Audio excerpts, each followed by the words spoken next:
Bismillahirrahmanirrahim. Assalamualaikum warahmatullahi wabarakatuh. Perkenalkan, nama saya Suci Horonisa.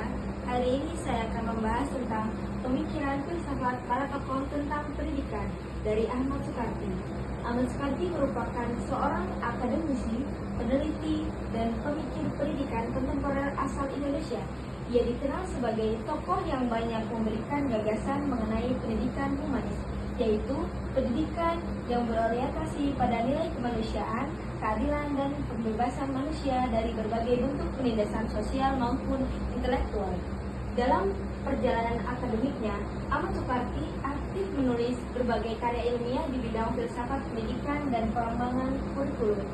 Ia menekankan bahwa pendidikan tidak boleh berhenti pada proses transfer ilmu pengetahuan semata, tetapi harus menjadi sarana humanisasi, yaitu proses memanusiakan manusia secara utuh, baik dari aspek intelektual, moral, sosial, maupun spiritual.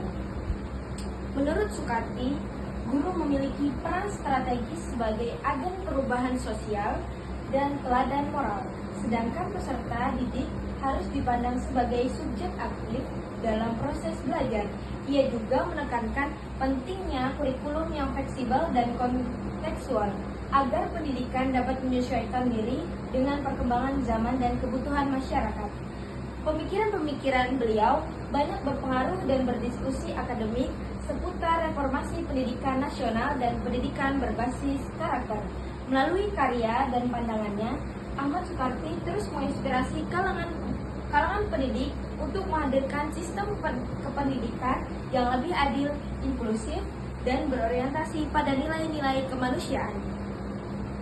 Pokok-pokok pemikiran Ahmad Soekarti tentang pendidikan, yaitu yang pertama, pendidikan sebagai humanisasi. Pendidikan sebagai humanisasi yaitu proses pendidikan yang harus memanusiakan manusia secara adil dan intelektual. Yang kedua, tujuan pendidikan holistik, yaitu tidak hanya cerdas secara akademik, tetapi juga berkarakter, berkepribadian, dan berkeadilan sosial. Nomor tiga, guru sebagai fasilitator. Guru harus menjadi pembimbing dan teladan, bukan sekedar pemberi materi. Yang keempat, peserta didik sebagai subjek aktif. Siswa harus diberi ruang untuk bereksplorasi, berpikir kritis, dan berkreasi. Yang kelima, kurikulum yang adaptif.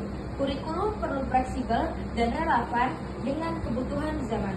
Yang ketiga, relevansi pemikiran Ahmad Soekarti, yaitu sejalan dengan merdeka belajar, menekankan kebebasan dan kemandirian peserta didik. Yang kedua, menjawab kritis moral. Pendidikan harus membentuk karakter dan kemanusiaan, bukan hanya kecerdasan. Yang ketiga, mendorong pembelajaran demokratis. Guru sebagai pendidik, sebagai pembimbing, siswa sebagai subjek aktif. Yang keempat, mendukung kurikulum adaptif sesuai kebutuhan.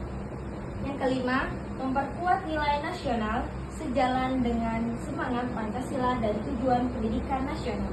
Yang terakhir, implikasi pemikiran Ahmad Soekarti, yaitu pendidikan agar lebih humoris, menghargai martabat peserta didik. Yang kedua, pendidik menjadi lebih demokratis, partisipasi siswa yang diutamakan.